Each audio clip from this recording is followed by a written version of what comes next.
Item ಯಾವುದೇ ಇರಲಿ try ಮಾಡಿ ಆಚಿ ಚಿಕನ್ ಮಸಾಲಾ. ಗದಗ ಜಿಲ್ಲೆಯ ಶಿರಹಟ್ಟಿ ವಿಧಾನಸಭಾ ಕ್ಷೇತ್ರದಲ್ಲಿ ರಾಜಕೀಯ ಇತಿಹಾಸದಲ್ಲೇ ಅತ್ಯಂತ ರೋಚಕ ಮತ್ತು ಮುಜುಗರದ ಘಟನೆಯೊಂದು ನಿನ್ನೆ ನಡೆದಿದೆ. ಲಂಚ ಸ್ವೀಕರಿಸ್ತಾ ಇದ್ದ ವೇಳೆ ಶಿರಹಟ್ಟಿ ಕ್ಷೇತ್ರದ ಬಿಜೆಪಿ ಶಾಸಕ ಡಾಕ್ಟರ್ ಚಂದ್ರು ಲಮಾಣಿ ಮತ್ತು ಅವರ ಇಬ್ಬರು ಪಿಎಗಳು ಲೋಕಾಯುಕ್ತ ಪೊಲೀಸರು ರೆಡ್ ಹ್ಯಾಂಡ್ ಆಗಿ ಹಿಡಿದಿದ್ದಾರೆ. ಪರ್ಸೆಂಟೇಜ್ ಬಗ್ಗೆ ಮಾತಾಡ್ತಾ ಇದ್ದ ಬಿಜೆಪಿ ಸದ್ಯ ತನ್ನದೇ ಒಬ್ಬ ಶಾಸಕನ ಲಂಚ ಬಾಕತನಕ್ಕೆ ತಲೆ ತಗ್ಗಿಸುವಂತಾಗಿದೆ. ಈ ಕುರಿತು ಒಂದು ರಿಪೋರ್ಟ್ ನಿಮ್ಮ ಮುಂದೆ.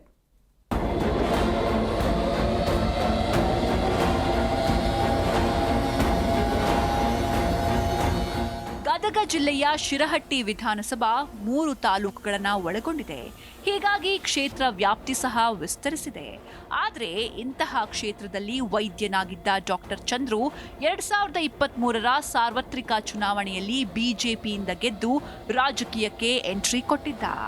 ಆದರೆ ಈ ಹಿಂದೆ ತಾಲೂಕು ವೈದ್ಯಾಧಿಕಾರಿಯಾದಾಗಲೂ ಕೂಡ ಒಂದು ಬಾರಿ ಲೋಕ ರೇಡ್ಗೆ ಒಳಗಾಗಿದ್ರು.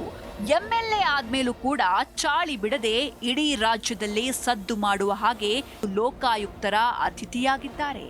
ಇದರಿಂದ ಕಾಂಗ್ರೆಸ್ ಮೇಲೆ ಪರ್ಸೆಂಟೇಜ್ ಬಗ್ಗೆ ಮಾತಾಡ್ತಾ ಇದ್ದ ಬಿಜೆಪಿ ಈ ಘಟನೆಯಿಂದ ತಲೆ ತಗ್ಗಿಸುವ ಹಾಗಾಗಿದೆ.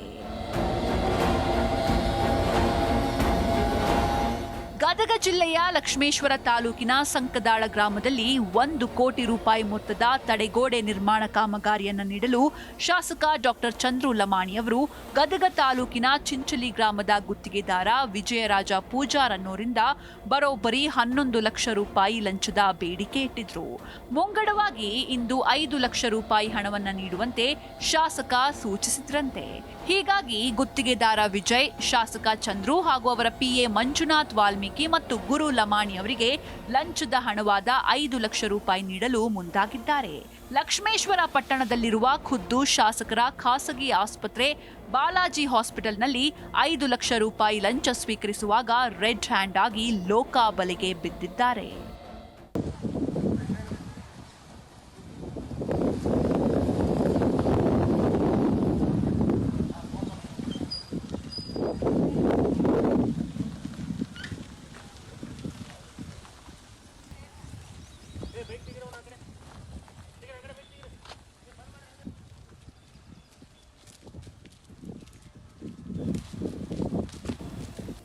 ಲಕ್ಷ್ಮೇಶ್ವರ ಪಟ್ಟಣದ ಶಾಸಕ ಚಂದ್ರು ಅವರ ಬಾಲಾಜಿ ಆಸ್ಪತ್ರೆಯಲ್ಲಿ ಲೋಕ ಟೀಮ್ ಖೆಡ್ಡ ತೋಡಿತ್ತು. ಆದರೆ ಲೋಕಾಯುಕ್ತ ಪೊಲೀಸರು ಹಾಸ್ಪಿಟಲ್ಗೆ ಎಂಟ್ರಿ ಕೊಟ್ಟ ತಕ್ಷಣ ಗಾಬರಿಗೊಂಡ ಆಪ್ತ ಸಹಾಯಕ ಮಂಜು ವಾಲ್ಮೀಕಿ ತನ್ನ ಬಳಿ ಇದ್ದ ಹಣದ ಕಂತೆಯನ್ನ ಆಸ್ಪತ್ರೆಯ ಹಿಂಭಾಗದ ಕಸದ ರಾಶಿಗೆ ಎಸೆದು ಸ್ಥಳದಿಂದ ಓಡಿ ಹೋಗಲು ಯತ್ನಿಸಿದ. ಆದರೆ ಚುರುಕಾದ ಲೋಕಾಯುಕ್ತ ಸಿಬ್ಬಂದಿ ಆತನನ್ನ ಬೆನ್ನಟ್ಟಿ ಹಿಡಿದು ವಶಕ್ಕೆ ಪಡೆದಿದ್ದಾರೆ. ಎಸೆಯಲ್ಪಟ್ಟ 5 ಲಕ್ಷ ರೂಪಾಯಿ ನಗದನ್ನ ಪೊಲೀಸರು ದಾಳಿ ನಡೆಸಿ ಜಪ್ತಿ ಮಾಡಿದ್ದಾರೆ. ಶಾಸಕ ಚಂದ್ರು ಲಮಾಣಿ ಆಸ್ಪತ್ರೆ ಮತ್ತು ನಿವಾಸದ ಮೇಲೆ ನಡೆದ ದಾಳಿಯಲ್ಲಿ ಹಲವು ಮಹತ್ವದ ದಾಖಲೆಗಳನ್ನು ವಶಪಡಿಸಿಕೊಳ್ಳಲಾಗಿದೆ. ಸರ್ಕಾರದ ವಿರುದ್ಧ ಕಮಿಷನ್ ಆರೋಪ ಮಾಡ್ತಾ ಇದ್ದ ಬಿಜೆಪಿಗೆ ಈಗ ಸ್ವಂತ ಶಾಸಕನೇ ಸಿಕ್ಕಿಬಿದ್ದಿರೋದು ದೊಡ್ಡ ಮುಖಭಂಗ ತಂದಿದೆ ಅಂತ ರಾಜಕೀಯ ವಲಯದಲ್ಲಿ ಚರ್ಚೆ ಆರಂಭವಾಗಿದೆ. ಫಾರೂಕ್ ಮಕಾಂದಾರ್, ಜೀ ಕನ್ನಡ ನ್ಯೂಸ್, ಗದಗ.